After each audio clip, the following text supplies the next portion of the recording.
Shri Raju P Nair, ഇത് കഴിഞ്ഞ UPA സർക്കാർ മുതൽ കോൺഗ്രസ് സർക്കാരുകൾക്കെതിരെയുള്ള വിമർശനമാണ് ഇപ്പോൾ എം വി ജയരാജൻ നടത്തിയിരിക്കുന്നത്. ഇവിടെ അദാനി മാത്രമല്ല വന്നിരുന്നത്, ചൈനീസ് കമ്പനിയും വന്നിരുന്നു. അപ്പോൾ അത് വേണ്ടെന്ന് വെച്ചത് അന്നത്തെ UPA സർക്കാരാണ്. അന്നു മുതൽ തുടങ്ങുന്നതാണ് അദാനിക്ക് കൊടുക്കേണ്ടി വന്ന നിർബന്ധിതമായ സാഹചര്യം. അല്ല, അത് ചരിത്രമൊക്കെ എല്ലാവർക്കും അറിയാവുന്നതാണ്. CPM-നെ സംബന്ധിച്ചോളം ചൈനീസ് കമ്പനിയോട് വലിയ താല്പര്യമുണ്ടാവും. പക്ഷേ ഇന്ത്യയെ സംബന്ധിച്ചോളം അന്നത്തെ UPA ഗവൺമെന്റിനും ചൈനീസ് കമ്പനി ഏറ്റവും തന്ത്രപ്രധാനമായ ഒരു പോർട്ടിലേക്ക് വരുന്നത് ദേശീയ സുരക്ഷയുടെ വിഷയമാണെന്നുള്ളത് തീർച്ചയായിട്ടും ഉണ്ടായിരുന്നു. ഇപ്പൊ അന്ന് ഈ ചൈനീസ് കമ്പനി ആണെങ്കിൽ അവർ ഇത്തരത്തിൽ ഓഹരി വിറ്റാൽ എന്ത് ചെയ്യും? അപ്പൊ അതൊക്കെ സംബന്ധിച്ച് ഞങ്ങൾക്ക് വ്യക്തമായ ധാരണ. അതൊന്നും സത്യം പറഞ്ഞാൽ ജനങ്ങൾക്ക് അറിയാവുന്ന കാര്യം വീണ്ടും ഒരു വാദത്തിന് വേണ്ടി ഉന്നയിച്ചിട്ട് പോലും കാര്യമില്ല. പിന്നെ അദ്ദേഹം പറഞ്ഞത് ഞങ്ങൾ സമരം ചെയ്തു. ഈ സമരം ചെയ്തിട്ട് അവസാനം വലിയ ഡീലായിരുന്നു എന്ന് വെച്ചാൽ ഈ VD സതീശനും അദാനിയുമായിട്ട് വലിയ ഡീലാണ്. എന്തായാലും അതിന്റെ മുൻകൂർ അറിയിക്കുന്നതിന്റെ ഞാൻ ഈ 30 ദിവസം കൊണ്ട് നടക്കുന്ന ഡീലാണെന്നുള്ള കാര്യത്തിൽ അദ്ദേഹം സംസാരിക്കുന്നില്ല, മിണ്ടുന്നില്ല. കാരണം അദ്ദേഹത്തിന് അറിയാം അതല്ല, അത് എന്തെങ്കിലും പറഞ്ഞാൽ പിണറായി വിജയനിലേക്ക് തന്നെ ആ വാദം എത്തിപ്പെടുന്ന അദ്ദേഹത്തിന് അറിയാവുന്നതുകൊണ്ട് തന്ത്രപൂർവ്വം അദ്ദേഹം മിണ്ടിയില്ല. പിന്നെ അവര് വിഴിഞ്ഞം പോർട്ടിനെതിരെ സമരം ചെയ്തു. ഈ കേരളം കണ്ട ഏറ്റവും വലിയ ഡീലായിരുന്നില്ലേ ഈ സമരം ചെയ്തിട്ട് അവസാനം ഗൗതം അദാനി CPM-ന്റെ ഓഫീസിലേക്ക് നേരെ കയറി ചെല്ലുന്നതും അത് കഴിയുമ്പോഴത്തേക്ക് ആ എതിർപ്പുകളെല്ലാം ഒരു ഐസ് ഉരുകുന്ന പോലെ ഉരുകി പോകുന്ന കണ്ടത്. കേരളം കണ്ട ഏറ്റവും വലിയ ഡീൽ അദാനിയായിട്ടുണ്ടായിരുന്നെങ്കിൽ CPM-ന്റെ ഡീലല്ലേ ഉണ്ടിട്ടുള്ളൂ. ഈ ചില പാടത്ത് കൊണ്ടുപോയിട്ട് ഈ കൊടി കുത്തിവെച്ച് അവിടെ കോടികൾ വില പറയുന്ന CPM-ന്റെ ഇപ്പോഴത്തെ ബ്രാഞ്ച് സെക്രട്ടറിമാരൊക്കെ ഉണ്ടല്ലോ, അതേപോലെ വിഴിഞ്ഞത്ത് കൊണ്ട് ഒരു കൊടി കുത്തിവെച്ച് ഞങ്ങൾ സമ്മതിക്കില്ല എന്ന് പറഞ്ഞ് 6000 കോടിയുടെ കൊള്ളയാണ് എന്ന് ദേശാഭിമാനി പത്രത്തിൽ എഴുതിയതിനു ശേഷം ഈ ഗൗതം അദാനി CPM-ന്റെ ഓഫീസിൽ കയറിയിട്ട് ഇറങ്ങി വന്നപ്പോഴത്തേക്ക് അതൊക്കെ തീർന്നു പോയല്ലോ. ഡീൽ നടന്നിട്ടുള്ളത് അതാണ്. ആ ഡീലിന്റെ ഭാഗമായിട്ട് തന്നെയാണ് കഴിഞ്ഞ 10 വർഷം അദാനിക്ക് വലിയ രീതിയിൽ വിഴിഞ്ഞം പോർട്ടിനകത്ത്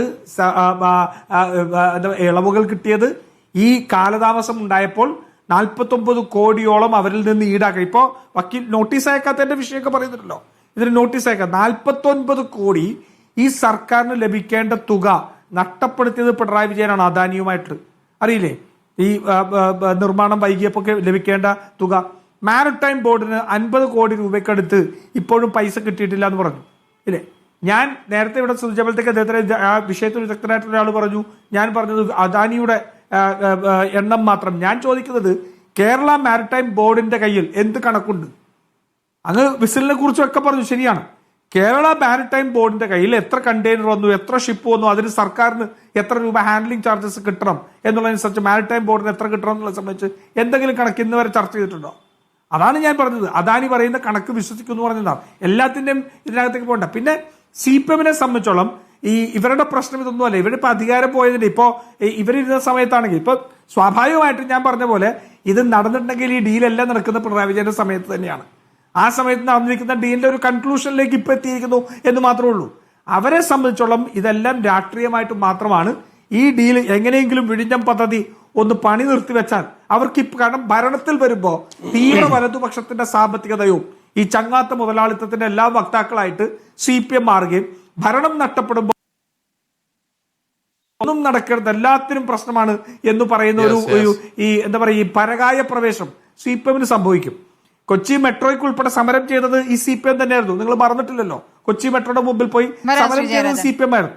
കണ്ണൂരും എറണാകുളവും കൊച്ചി വിമാനത്താവളത്തിന്റെ മുമ്പിൽ നടത്തിയ സമരം നമുക്കറിയാം.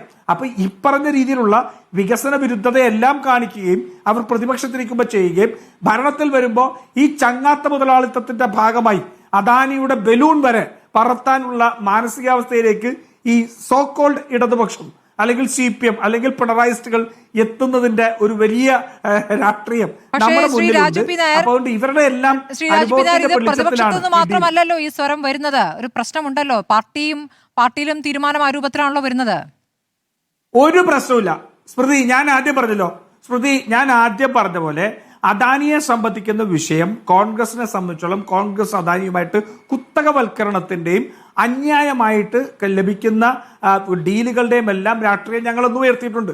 കേരളത്തിൽ അദാനിയെ സംബന്ധിച്ച് അല്ലെങ്കിൽ രാജ്യത്തും എവിടെയെങ്കിലും അദാനിയെ സംബന്ധിച്ച് ഒരു വാർത്ത ഉണ്ടായിക്കഴിഞ്ഞാൽ തീർച്ചയായിട്ടും അത് AICCയുടെ മുന്നിലേക്ക് ആ വാർത്ത എത്തും. KC വേണുഗോപാൽ പറഞ്ഞത് വളരെ നിങ്ങൾ ഉദ്ദേശിക്കുന്നത്. പക്ഷേ ശ്രീ ഏലിയാസ് ജോൺ പറഞ്ഞ കണക്ക് നോക്കൂ, കണക്ക് നോക്കൂ. അങ്ങനെ ഒരു കണക്ക് പരിശോധിക്കാനുള്ള ഒരു സംവിധാനം ഈ രാഷ്ട്രീയ പാർട്ടിക്കില്ലേ? അതാണ് യാഥാർത്ഥ്യമെങ്കിൽ ഈ പുറത്തേക്ക് പറയുന്ന അതേ വാദങ്ങൾ മുഴുവൻ നിങ്ങളുടെ ഏത് പാർട്ടി കണക്ക്? ഏറ്റെടുക്കുകയാണെങ്കിൽ നോക്കൂ, 49% എന്ന് പറയുന്നത് ഏത് അവരുടെ കണക്ക്? കയ്യിലുള്ളതിന്റെ 49%.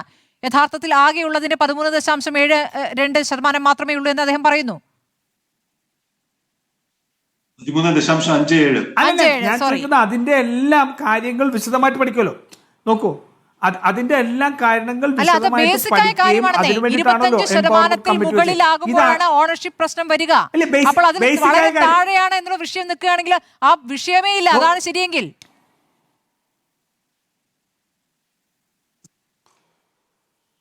കേരളത്തിന്റെ ഈ സർക്കാരോ ഇത് സംബന്ധിച്ച് ഔദ്യോഗികമായിട്ടുള്ള ഒരു തീർപ്പ് കൽപ്പിച്ചിട്ടില്ലല്ലോ. ഇതിനെ സംബന്ധിച്ച് ഒന്നും ചെയ്തിട്ടില്ലല്ലോ.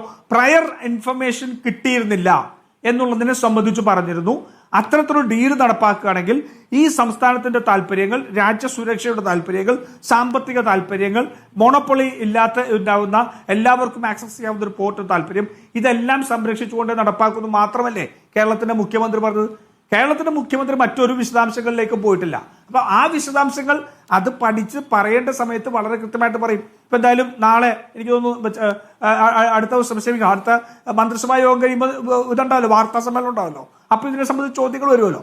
ഇതല്ലാതെ ഇതിനകത്ത് മറ്റൊരു പ്രശ്നം ഇപ്പോ സർക്കാരിന്റെ മുന്നിലേക്ക് വന്നിട്ടില്ല. പക്ഷേ ഇതിനൊരു പ്രശ്നമുണ്ട്. നോക്കൂ, ശ്രീ രാജീവ്, എന്താണ് ഈ വാർത്താ സമ്മേളനത്തിന്റെ ദിവസത്തിൽ മാത്രമേ അദ്ദേഹം പറയുന്നുള്ളൂ എന്നുള്ളതാണ്.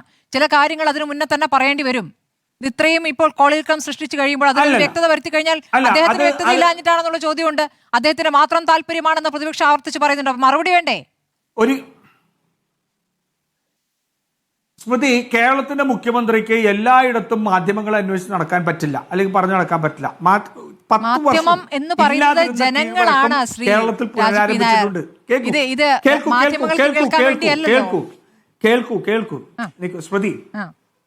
സ്മൃതി കേൾക്കൂ. 10 വർഷം ഇല്ലാതിരുന്ന ഒരു നടപടി ഇപ്പോൾ ഉണ്ട്. എല്ലാ ബുധനാഴ്ചയും ക്യാബിനറ്റ് മീറ്റിംഗ് കഴിഞ്ഞാൽ നിങ്ങൾക്ക് വേണ്ടത്ര സമയം നിങ്ങൾ പറയുന്ന കാര്യങ്ങൾക്കെല്ലാം അദ്ദേഹം മറുപടി പറയുന്നുണ്ട്. തീർച്ചയായിട്ടും ഡെവലപ്പിംഗ് സ്റ്റോറി കഴിയുമ്പോഴേ മറുപടി പറയേണ്ട കാര്യമുള്ളൂ. അതല്ലാതെ മുഖ്യമന്ത്രി എല്ലാ ദിവസവും പത്രക്കാരെ കണ്ട് മറുപടി പറയണമെന്ന് വെച്ചാൽ, ആരെങ്കിലും പറയുന്ന കാര്യങ്ങൾക്ക് മറുപടി പറയണമെന്ന് വെച്ചാൽ ഇല്ല. അത് ഭരണപരമായ രേഖകൾ പരിശോധിച്ച് അതിന്റെ കൃത്യമായ റിപ്പോർട്ടുകൾ എടുത്ത് മാത്രമേ ഒരു മുഖ്യമന്ത്രിക്ക് കാര്യങ്ങളിൽ വ്യക്തതയോടെ മറുപടി പറയാൻ പറ്റുള്ളൂ.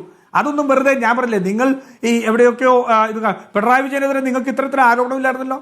പിണറായി വിജയൻ ഒരു ദിവസം പത്രസമ്മേളനം നടത്തുന്നു എന്ന് പറഞ്ഞാൽ നിങ്ങളെ സംബന്ധിച്ച് ഒരു ദിവസത്തെ ന്യൂസ് അല്ലേ? രാവിലെ ഒരു കാർഡ് ഇറക്കും, മുഖ്യമന്ത്രിയുടെ പത്രസമ്മേളനം 5 മണിക്ക്. പിന്നെ മുഖ്യമന്ത്രി എന്തു പറയും, എന്തിനെ കുറിച്ച് പറയും? ഇനി അമേരിക്കൻ പ്രസിഡന്റ് പത്രസമ്മേളനം നടത്തിയാൽ പോലും ഇല്ലാത്ത കവറേജ് നിങ്ങൾ ഒരു ദിവസം മുഖ്യമന്ത്രിയുടെ പത്രസമ്മേളനത്തിൽ കൊടുക്കുന്നത് ഞങ്ങൾ കണ്ടിട്ടുണ്ട്. നിങ്ങൾക്കതല്ലാതെ നിങ്ങൾക്ക് മുഖ്യമന്ത്രിയോട് തർക്കിക്കാനും കലഹിക്കാനും എന്തു ചോദ്യം ചോദിക്കാനും അതിനെല്ലാം മറുപടി പറയാനും ചില സമയത്തൊക്കെ ഒന്ന് അല്പം നീരസം കാണിച്ചു നിൽക്കാം. അത്തരത്തിൽ സംവദിക്കുന്ന ഒരു മുഖ്യമന്ത്രി ഉണ്ട്.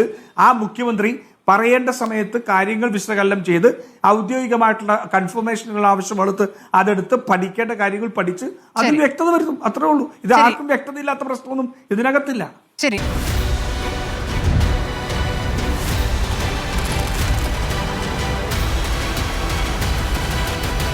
Debate with Smriti Parathikkad.